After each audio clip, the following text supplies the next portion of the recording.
असलकुम। Hope you all are doing good. So इस topic में हम पढ़ने जा रहे हैं बुक कीपिंग वर्सेस अकाउंटिंग।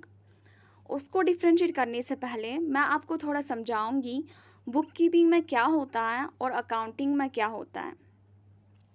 जैसा कि मैंने यहाँ पे लिखा है, book keeping often called record keeping is the part of accounting that records financial transactions of business on regular basis।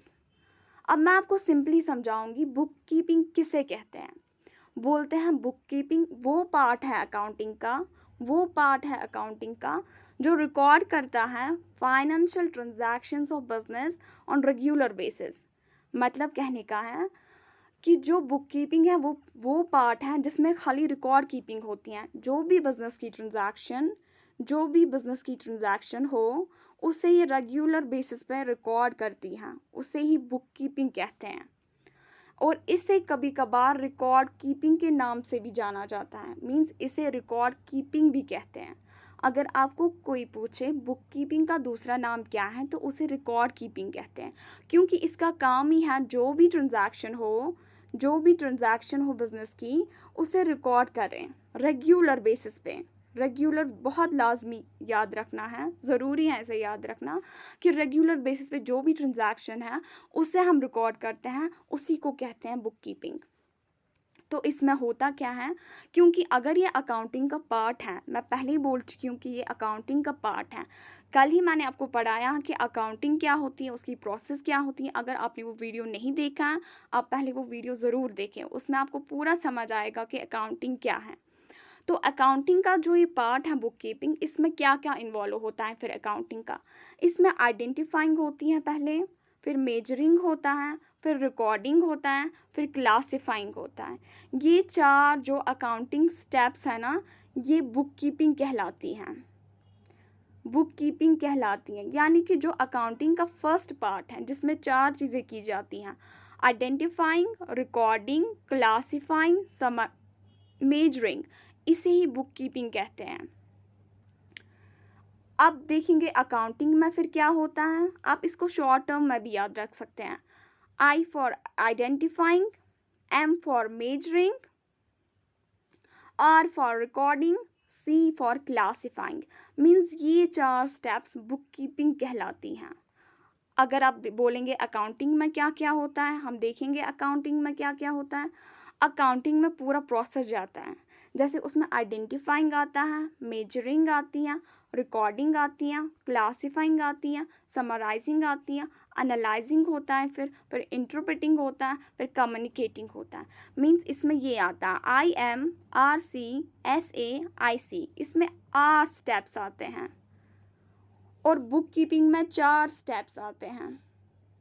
यानी कि यहाँ तक हम बुक कीपिंग कहते हैं, इसे हम बुक कीपिंग कहते हैं, और इस सारे पार्ट को हम अकाउंटिंग कहते हैं। तो जब पहले 4 को बुक कीपिंग कहते हैं तो आप समझे ना कि बुक कीपिंग पहला पार्ट होता है अकाउंटिंग का। उसके बाद जो बाकी सारे 4 हैं इनसे पूरा अकाउंटिंग बनता है। अब हम डिफ्रेंशिएट करेंगे कि अकाउंटिंग और बुक कीपिंग में क्या डिफरेंस है, वो हम अच्छे से पढ़ेंगे अब।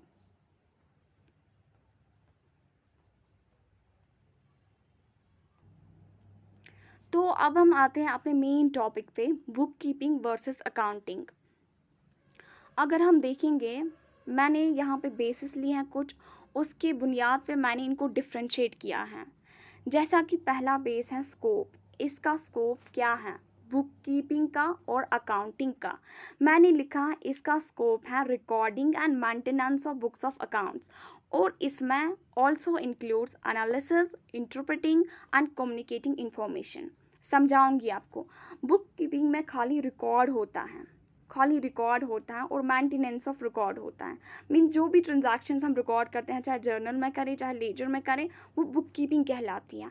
उसके बाद भी अकाउंटिंग का कुछ प्रोसेस पेंडिंग रहता है, जैसे कि एनालिसिस होता है, इंटरप्रेटिंग होता है, कम्युनिकेटिंग होता है, इसको हम अकाउंटिंग कहते हैं। मीन्स इसमें ये पार्ट भी आता है, जो अकाउंटिंग है इसमें पहले ये पार्ट भी आता है। ये बुक कीपर्स करते हैं, फिर अकाउंटेंट इसको और जोड़ता है तो ये पूरी कंप्लीट अकाउंटिंग हो जाती है। वो एनालिसिस करता है, इंटरप्रेट करता है और कम्युनिकेट करता है इंफॉर्मेशन को।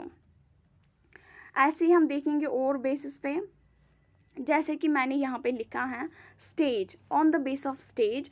जो बुक कीपिंग है, अगर इसका स्टेज हम देखेंगे, ये प्राइमरी स्टेज होता है। प्राइमरी मतलब फर्स्ट, ये पहला स्टेज होता है, पहला स्टेज होता है। और ये सेकंड स्टेज है, अकाउंटिंग सेकंड स्टेज है।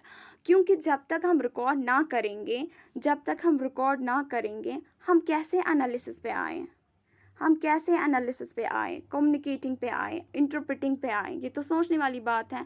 जब तक ये काम ना होगा, तब तक दूसरा काम नहीं हो सकता। इसीलिए कहते हैं ये प्राइमरी पार्ट है। पहले बुक कीपिंग होती है, पहले रिकॉर्डिंग होती है ट्रांजैक्शंस की, उसके बाद उनका एनालिसिस होता है, उनका इंटरप्रेट होता है, उनकी कम्युनिकेशन रहती है। फिर वैसे ही मैंने परफॉर्मेंस पे तीसरा पॉइंट लिखा है। अब ये परफॉर्म कौन करता है, बुक कीपिंग का काम कौन करता है? ये कोई भी जूनियर स्टाफ जो होगा वो करता है, कोई भी क्लर्क होगा कंपनी में, वो इस रिकॉर्ड मेंटेनेंस को संभालता है। मीन्स अगर किसी को थोड़ा भी अकाउंटिंग का नॉलेज हो, थोड़ा भी अकाउंटिंग का नॉलेज हो, वो इसे कर लेता है। लेकिन जो अकाउंटिंग है, जो बाकी इसके लास्ट 4 स्टेप्स हैं, उसे सीनियर स्टाफ को ही करना पड़ता है। ये जूनियर स्टाफ नहीं कर सकता, क्योंकि इसके लिए बहुत नॉलेज की ज़रूरत होती है, बहुत नॉलेज की ज़रूरत होती है। अब फोर्थ पॉइंट है, वो है on the base of skill. अगर हम बुक कीपिंग का काम करने को जा रहे हैं, हमें उतने स्किल्स की ज़रूरत नहीं है। थोड़ा सा भी अकाउंटिंग का नॉलेज आप में आएगा, डेबिट कैसे करते हैं, क्रेडिट कैसे करते हैं, तो आप कर लेंगे, रिकॉर्ड आप कर लेंगे ट्रांजैक्शंस को। लेकिन यहाँ पे आपको एनालिसिस के लिए, इंटरप्रेटिंग के लिए, कम्युनिकेटिंग के लिए आपको बहुत स्किल की ज़रूरत होती है। ये मेनली क्लर्क्स करते हैं, और ये हमारा सीए करता है, चार्टर्ड अकाउंटेंट। कंपनीज में ये काम चार्टर्ड अकाउंटेंट करता है, ये कोई आम बंदा नहीं कर सकता। एनालिसिस हर एक को नहीं आती हैं। और उसके बाद जो हमारा दूसरा फिफ्थ वाला स्टेप है, वो है on the basis of objectives. On the basis of objectives, book keeping में क्या होता है? To maintain systematic record of business transactions. इसका खाली और खाली मुद्दा, बुक कीपिंग का खाली एम होता है कि मैं रिकॉर्ड करूं ट्रांजैक्शंस को मैं रिकॉर्ड करूं। लेकिन जो हमारी अकाउंटिंग है, इसका एम होता है कि रिजल्ट्स को देखें। वो रिजल्ट्स क्या है?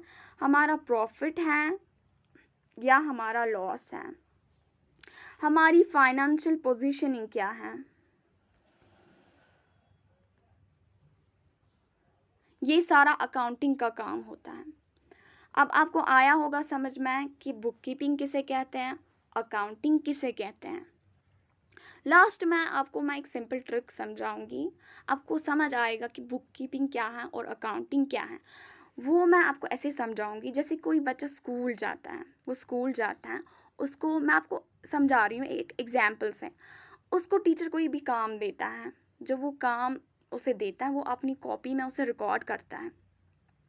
मीन्स बच्चे का काम होता है रिकॉर्ड करना। उसको थोड़ा भी नॉलेज होता है कि कैसे ABCD लिखते हैं, या कैसे क्वेश्चन को पेस्ट करना है, बोर्ड से उतारना है, अपनी कॉपी में लिखना है, उसको ये आता है, बस वो अपनी कॉपी को मेंटेन करता है। लेकिन टीचर का काम क्या होता है? टीचर का काम होता है, जब टीचर कॉपी चेक करता है, वो उसको एनालिसिस करता है, क्या इस बच्चे ने हर एक क्वेश्चन लिखा है, क्या हर क्वेश्चन ठीक है, क्या इसकी स्पेलिंग ठीक है, कहीं इसने किसी जगह गड़बड़ी तो नहीं किया है। लास्ट में जब टीचर चेक करता है कॉपी, वो उसका मतलब परफॉर्मेंस ग्रेडिंग करता है। किसी को A++ मिलता है, किसी को A+ मिलता है, किसी को B मिलता है। क्यों मिलता है? हम देखते, टीचर एनालिसिस कर पाता है। क्या एक बच्चा खुद अपनी एनालिसिस कर पाएगा? वो बोलेगा मैंने ठीक लिखा है, नहीं लिखा है? नहीं, उसमें उतनी अंडरस्टैंडेबिलिटी नहीं होती है कि वो हर एक चीज़ को समझ पाए। जो टीचर है उसको पता होता है, वो पूरा एनालिसिस करता है उसकी कॉपी को, फिर उसकी परफॉर्मेंस को रेटिंग लगाता है। वैसे ही हमारी कंपनी में है, जो बुक कीपिंग होती है ना, ये कोई भी कर लेता है, कोई भी क्लर्क जिसको थोड़ी भी अकाउंटिंग की नॉलेज हो, वो रिकॉर्ड कर लेता है। उसके बाद जो बड़े बड़े अकाउंटिंग के काम हैं, एनालिसिस है, एनालिसिस करना मामूली सी बात नहीं है। आपको देखना पड़ता है प्रॉफिट कैसे हैं, अगर हैं तो किस वजह से हैं, लॉस है तो किस वजह से हैं, हमें रीज़न पे जाना होता है। उसके बाद वो इंटरप्रेट करता है, उसके बाद वो कम्युनिकेट करता है। तो आप समझें, मुझे उम्मीद है कि आप समझें कि बुक कीपिंग में क्या होता है और अकाउंटिंग में क्या होता है। With this I am concluding today. Thank you.